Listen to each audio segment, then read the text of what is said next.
Asterisk. The classroom lights dimmed, and the holographic projector flickered to life.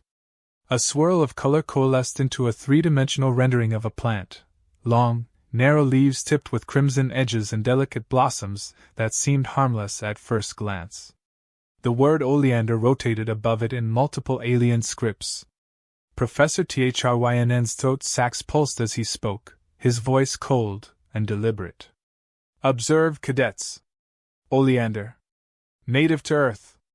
Beautiful, yes, but a single leaf contains enough toxin to kill a fully grown Valorian in under 2 minutes.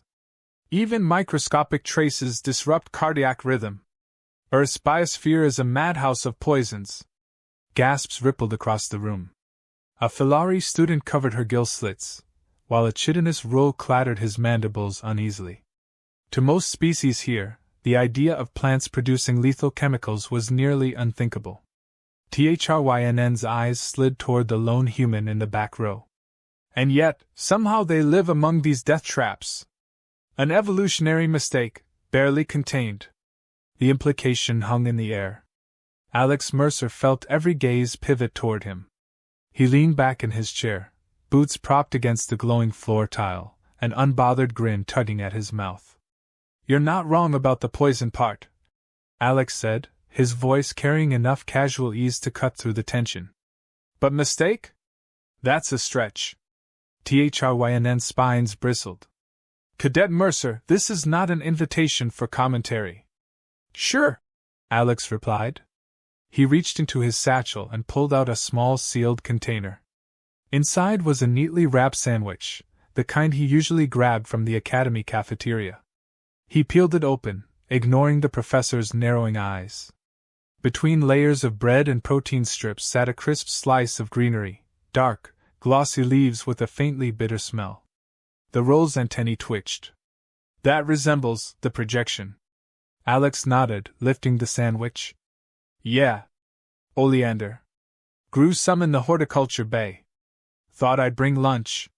The room erupted with noise. Half the cadets shouted in horror, the others recoiled as though proximity alone could poison them. The hollow display spun slowly, its clinical annotations declaring lethal to all known species. Thrynn slammed a claw against his desk. Mercer, stop immediately! That plant is fatal!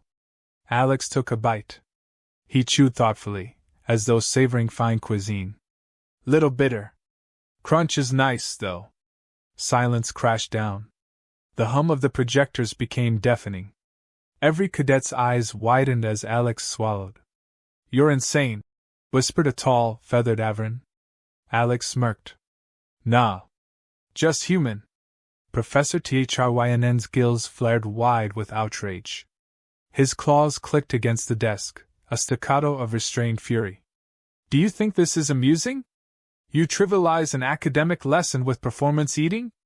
It's not a performance if it's real, Alex said, brushing crumbs from his lap.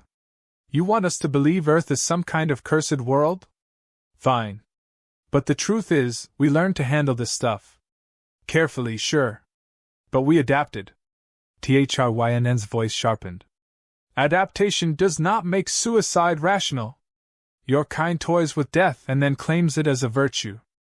Alex leaned forward, elbows on his knees. His tone shifted, lightness edged with steel. It's not suicide. It's survival. Plants tried to kill us, animals tried to kill us, even the planet's weather gave it a shot. We didn't roll over. We learned which plants could heal, which could kill, and which could do both depending on how you use them. A murmur spread through the class. Cadets scribbled notes, not out of obligation but because curiosity had replaced disgust. One tentacled student raised a limb. Cadet Mercer, you ingested a lethal sample. Are you dying? Alex shrugged. Not today. Humans don't just keel over from a nibble. Our livers, kidneys, stomach acids, they've been training against poisons for millennia. You guys see toxins. We see lunch that just needs prep. Laughter bubbled nervously from the back row. Even some who'd recoiled now leaned closer, watching Alex with a mix of fear and fascination. Professor Thrynn slammed his claws again. Enough! This academy is not a circus. Mercer, you will report for medical evaluation immediately. Alex stood, towering a little taller than most cadets. He met Thryn's glare without flinching. Sure, Doc can check me. But you might want to adjust your lesson plan. Because right now, you're teaching half-truths. Earth isn't just dangerous, it's survivable, if you're us. The words hung in the room like a challenge. Thryn's nostrils flared. You presume to correct me? I have studied xenobiology for 2 centuries. You are a child gnawing weeds. Alex tilted his head. Then maybe it's time someone reminded you that textbooks don't bleed. People do. We figured out how to survive a world that kills everything else. That deserves more than ridicule. The silence afterward was heavier than before.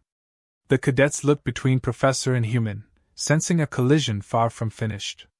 Thryn's voice finally emerged, low and venomous. Cadet Mercer, you've just volunteered for additional examination. If you insist on making a spectacle of your species' grotesque tolerance for toxins, we shall see precisely how far it extends. A flicker of unease touched Alex's smile, but he refused to drop it. Fine by me. I like experiments. The dismissal chime rang, signaling end of lecture. Cadets filed out in clusters, their conversations buzzing with disbelief. Some whispered Deathwelder with renewed awe, others with dread. Alex gathered his things slowly, feeling every stare linger. His heart thudded harder than he led on, but he carried himself as though immune to more than just poisons. Professor Thryn watched from the dais, unblinking. Tomorrow, he said softly, his words slicing through the din, we test the boundaries of your bravado. Alex paused at the doorway. He didn't look back, but his answer was clear, tossed over his shoulder with calm defiance. Can't wait. The academy's arboretum smelled of damp soil and filtered sunlight, though no real sun reached this orbital station. Rows of alien flora grew under holographic projectors that mimicked multiple atmospheres. Here, cadets practiced identification of medicinal plants, toxins, and food sources, except today, the lesson wasn't a lesson. It was a trial. Professor Thryn stood at the front, claws clicking against the control pad. His voice cut through the humid air. Cadets, today's exercise is simple. Each group must identify which samples are safe for consumption and which are deadly. Failure means elimination from the exercise. Survival knowledge is essential for field assignments. Alex Mercer crossed his arms, standing slightly apart. Every cadet knew this test wasn't just about them. It was about him. His stunt yesterday had humiliated Thryn, and now the professor meant to bury him under controlled conditions. Thryn gestured to the rows of plants. Some glowed faintly, others exuded sweet fragrances or shimmered with colors dangerous in nature. A few even shifted subtly, vines twitching toward the nearest source of heat. You will not touch the samples, Thryn continued. Only observation, deduction, and analysis. Except, he turned his gaze directly on Alex. One cadet insists on tasting death. Very well. He will be the one to confirm the results. Cadet Mercer stepped forward. Gasps circled the room. Alex raised an eyebrow. You want me to eat plants as a class demonstration? Thought you said I was reckless. Thryn's gills flared. Precisely. Prove your arrogance has foundation. For a heartbeat Alex considered refusing, but he saw the eager, doubtful eyes of his peers. Walking away would prove Thryn right, that humans were all talk. So he stepped forward, grinning with false ease. Fine. Let's play guess the salad. The first table held a broadleaf plant with waxy red veins. Notes projected above it. Sap contains cardiac glycosides. Thryn spoke with smug precision. A single bite causes heart failure. Fatal to Ruhl, Avrin, and even humans. Identify. Alex leaned closer. He rubbed the leaf between his fingers, then brought it to his nose. Yeah, smells sharp. Toxic, sure, but you missed something. See the young shoots? He pointed to the base where pale green sprouts pushed through the soil. Humans learned centuries ago you can boil those and eat them. Heat breaks down the toxin. Without food sources like this, half of Europe would have starved in its history. He plucked one small sprout, chewed, and swallowed. Alive, steady. A ripple of astonishment swept through the class. At the second table, a cluster of berries gleamed purple. HFY sneered. These mimic nutritional fruits. Ingestion causes neuroparalysis. Fatal. Alex picked one, rolling it between his fingers. Looks like Nightshade's cousin. Dangerous raw. But my great-grandmother used to dry them, grind them down, and dose them in micro amounts for medicine. It treats cramps, pain, even inflammation. Poison and cure depending on the hand that wields it. He popped a berry in his mouth, grimaced at the bitterness, and swallowed. One won't kill me. Probably. The Avern-feathered student whispered. They treat poison like seasoning. At the third table, a vine pulsed faintly, tiny thorns dripping clear fluid. The hollow notes glowed corrosive enzymes. THRYNN's voice sharpened. Even proximity burns tissue. Tell me, Mercer, how do humans survive this? Alex crouched, examining the thorns. We don't touch the thorns. But the root? That's different. He dug lightly with his hands, pulling free a gnarled tuber. Toxic on the outside, edible on the inside. Peel it, roast it, and you've got calories to survive a famine. Ancestors called it manioc. Ate it for generations. He scraped away a strip of skin with his knife, revealing pale flesh beneath. Without hesitation, he bit it. The cadets leaned forward, horrified yet fascinated. The roll clicked softly. Impossible. By the fourth sample, whispers had become commentary. Students who once scoffed now scribbled furiously, hungry for knowledge. Alex's offhand remarks carried the weight of lived survival, the kind textbooks lacked. One cadet muttered, "He makes poison sound like strategy." THRYNN's composure cracked. His claws tapped a frantic rhythm. Each demonstration made him look less like a teacher and more like a fool. He couldn't let this continue. Enough. THRYNN snapped. Cadet Mercer, you prove nothing but foolhardy tolerance. A fluke of physiology does not equal wisdom. Let us raise the stakes. He gestured, and an assistant brought forth a sealed case. Inside lay a plant so vibrant it seemed alive with menace, petals that shimmered like liquid fire, thorns glistening with venom. Its hollow display pulsed classified hazard. Fatal to all recorded species. The room went silent. THRYNN's voice dripped venom. Consume this, Mercer. If you live, perhaps your arrogance holds merit. If not, your demise will serve as a cautionary tale. Alex's grin faltered for the first time. He recognized the plant. Its earth cousin was legendary, rosary pea. One seed could kill a grown man. There was no clever boiling trick, no simple workaround. The poison clung, resistant to heat, undetectable in small doses until organs shut down. He looked at the expectant faces of the cadets. Fear, awe, disbelief, all fixed on him. Walk away, and humanity remained the Academy's reckless joke. Except, and he might not leave alive.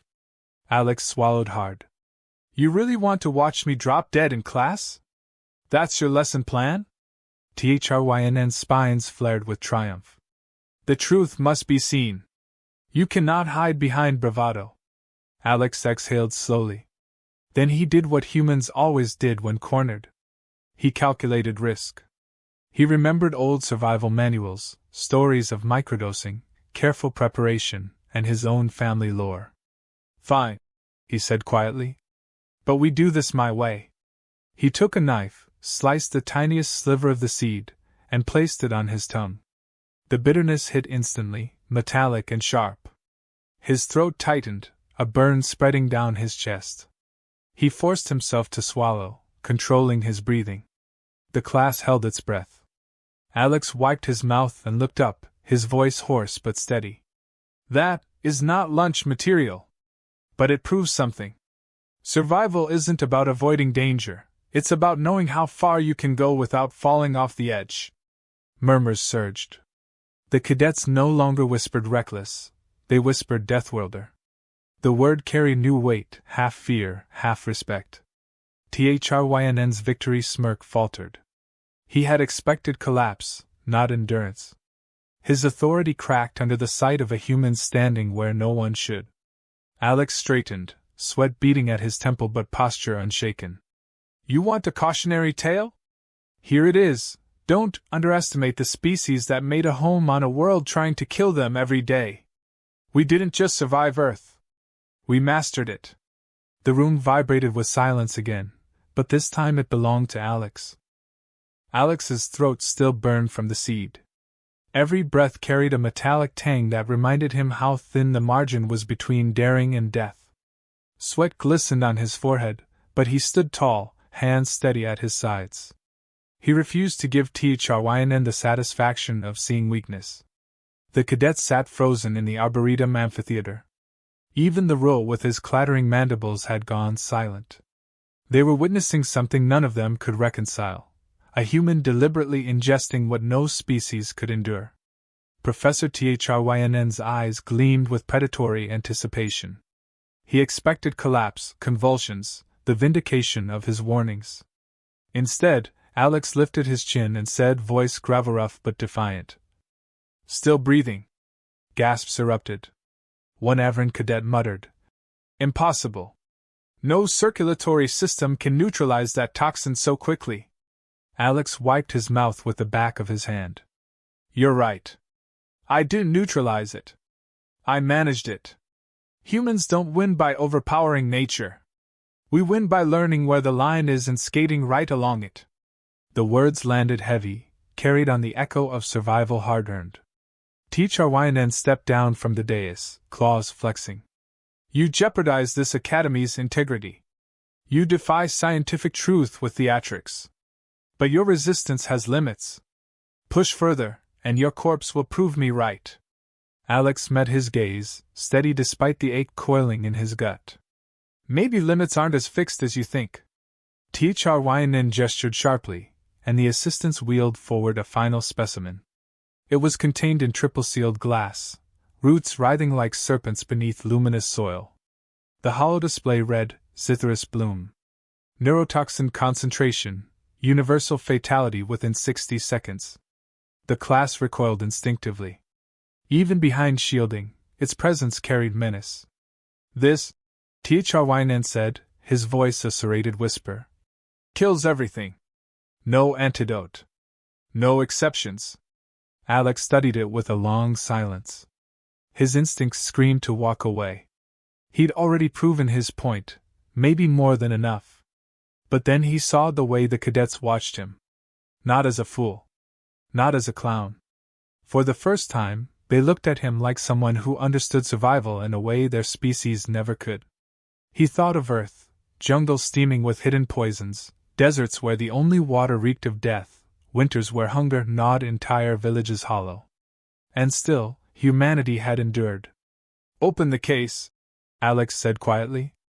The room erupted. Are you insane? He'll die. Mercer, stop. Thryn's smile widened, cruel and eager. He tapped the release. The case hissed open. The bloom unfurled, petals shimmering with unnatural beauty. Alex approached slowly. He didn't reach for the petals or the roots. Instead, he crouched near the soil, scanning every detail. He smelled the faint sweetness in the air, traced the vein patterns glowing faintly beneath the leaves. Then he spoke, not to Thrynn, but to the cadets.